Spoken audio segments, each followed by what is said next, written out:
we are at Gillespie Airfield getting ready to interview Robert De Laurentiis, aka the Peace Pilot. He had just completed an around the world trip in his small plane, the Citizen of the World.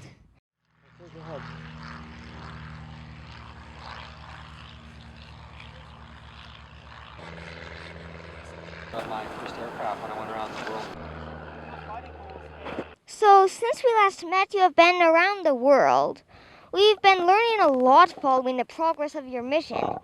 Is there anything you'd like to share with us that you have learned from this trip? Sure. What we learned, Arthur, was that when things get difficult, you have to go back to your fundamentals. Not just fundamentals of flying the plane, but fundamentals as a human.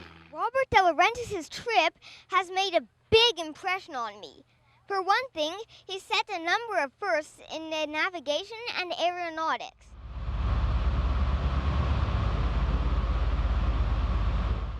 But what has meant the most to Robert is the people he has met and the ones who have followed the progress of his journey.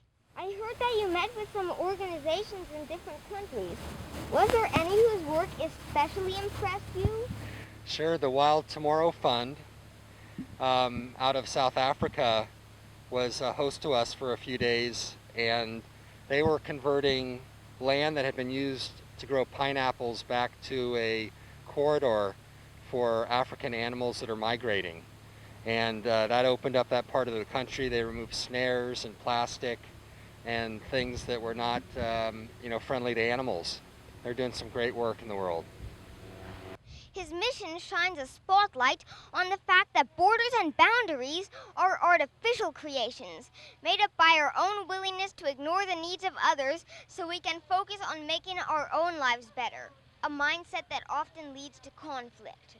Fundamentals that we all share is that we love the same things, that there are more similarities than differences.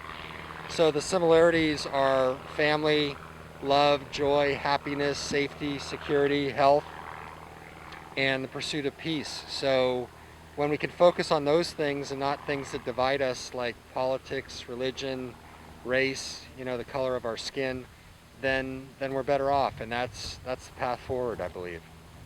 When you cross a border and show that you care, that the people there are important to you, then you are taking a small step closer towards world peace. I stayed in Sitges and was able to sort of reflect on the trip thus far and thought about how we could bring the mission of peace out into the world. On this polar circumnavigation trip around the world, Robert and his Citizen of the World touched down in different places to do just that, to tell people in a personal way that the people of San Diego care and want to build friendships with you and your people. How did your ride and companion perform? Well, the Citizen of the World did quite well. She's here with no major damage except cosmetic damage from a cyclone in Madagascar. We had one starter generator that failed, but we're able to replace that. Two of the fuel tanks burst. We removed one and repaired the other one. So besides just a small hydraulic leak, she's here and she's in good form.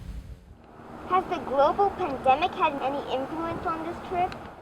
It certainly has. It stopped us for about a month and a half when I was in Spain.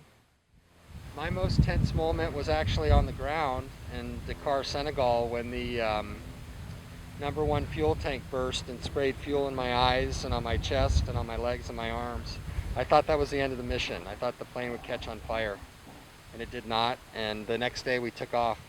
So Arthur, we released a children's book called The Little Plane That Could during the trip, and it's about a small plane named Dash who's waiting to get its propeller. And once he gets his propeller, he goes out into the world and learns how to fly. And he's supported by other experienced planes as well. So other planes that do barnstorming and long distance flights, flights over Africa and different places. And we hope that it'll inspire kids. Earlier on, you mentioned a cyclone in Madagascar. Can you tell me about it? Yeah, there was a cyclone coming in as we left Madagascar, and the decision was, do I leave the plane on the ground and risk it being destroyed, or do I take a chance and try and get out before it came in? And the problem was we had about a half-hour window where that weather was going to be the best it was going to get, but it never got better. So I was forced to fly out in some extreme conditions, but I was willing to take a chance for the mission. That was very interesting. Thank you for telling me about it. Oh, you're welcome. Thanks for the interview. Thank you for what you're doing for kids discovering too, Arthur, okay? Should we get in a circle? Yeah, let's get in a circle. Can I get 6 feet apart? So we'll do the elbow bump in the air, everybody. Thank you for coming. Thank you for your support. I could not have done this without you, and we appreciate all the good thoughts and all the good energy and the love that all of you have sent. So, all right, elbow pump here. Of all the places in the world he could fly to, Robert De Laurentiis chose the two polar ice caps as the two places on our planet to never see conflict, like giving the world a giant group hug to bring its people together, an idea and understanding to help bring our minds and hearts together, a step, a flight, a mission to world peace.